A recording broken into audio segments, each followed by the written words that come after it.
హిందువునని గర్జించు, హిందువునని గర్వించు ఈ నినాదాలు చూసినోళ్ళం.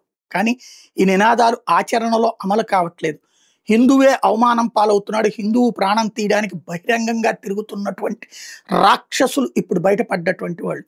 డాక్టర్ వృత్తి అంటే అద్భుతమైనటువంటి వృత్తి, ప్రాణం పోసే వృత్తి. ఆ వృత్తిలో ఉంటూ కూడా ప్రాణాలు తీయాలి అన్నటువంటి ఒక రాక్షస ప్రవృత్తితో చేసినటువంటి పెను విధ్వంసపు మూలాలు బయటపడ్డాయి. ఇప్పుడు సచ్చినోడు డాక్టర్ ఉమరే అని తేలింది.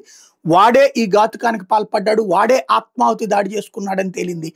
వాడితో పాటుగా ఎవరైతే ఇప్పుడు మొయిజుద్దీన్ అనేటటువంటి వాడు ప్రస్తుతం కస్టడీలో ఉన్నాడో వాడు, వీళ్ళిద్దరికి డాక్టర్ షహీన్ అనేటటువంటి ఏదైతే జైషే మహమ్మద్ కి సంబంధించినటువంటి ఇండియా హెడ్ అని భావిస్తున్నారు. ఈ దరిద్రులందరూ కలిసి ఈ దేశంలో దీపావళికి విధ్వంసం సృష్టించాలనుకున్నారట, రిపబ్లిక్ డేకి విధ్వంసం సృష్టించాలనుకున్నారట, 200 చోట్ల పేలుళ్లు సృష్టించాలనుకున్నారట, ఢిల్లీని పావు వంతు నాశనం చేయాలి, దేశంలోని వివిధ పట్టణాలు నగరాలని పెను విధ్వంసం పాలు చేయాలని ఈ పేలుడు పదార్థాలు 2 సంవత్సరాల నుంచి సమకూర్చుకుంటూ వచ్చారట.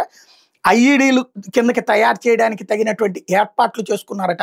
వీళ్ళ నెట్వర్క్ ఎన్ని వందల మంది ఉన్నారు, ఎంతమంది ఉన్నారు అన్నటువంటిది ఇప్పుడు తేల్చే పనిలో ఉన్నారు పోలీసులు. హిందువులు గ్రహించాల్సింది ప్రతి క్షణం అప్రమత్తంగా ఉండాల్సిందే.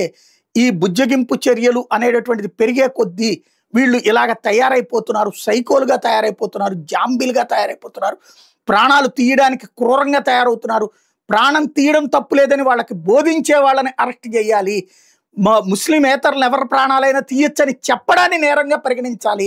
అలాగే ఈ దేశంలో చట్టం చెయ్యకపోతే ఎవరిని చంపినా, మతం పేరుతో ఎవరిని చంపుతానన్నా సరే అది ఉరి కాదు, కాల్చవతల పడేయచ్చు, షూట్ అట్ సైట్ ఆర్డర్లు ఇవ్వచ్చు అన్నటువంటి ఎవడైనా సరే ముస్లిమేతరుడు బ్రతకడానికి వీల్లేదు, వాడు కాఫీరు, వాడు అజ్ఞాని, వాడిని చంపచ్చు అంటే కనుక వాడిని చంపి పారేసేటటువంటి చట్టం తీసుకురాకపోతే కనుక ఈ దేశంలో హిందువులు బ్రతకడం కష్టమవుతుంది. భవిష్యత్తులో బుజ్జిగింపు రాజకీయాలు పతాక స్థాయికి చేరితే కనుక భారతీయులు బ్రతకడం కూడా గగనం అవుతుంది. ఒక ఆఫ్ఘనిస్తాన్లో భారతదేశాన్ని మారుస్తారు.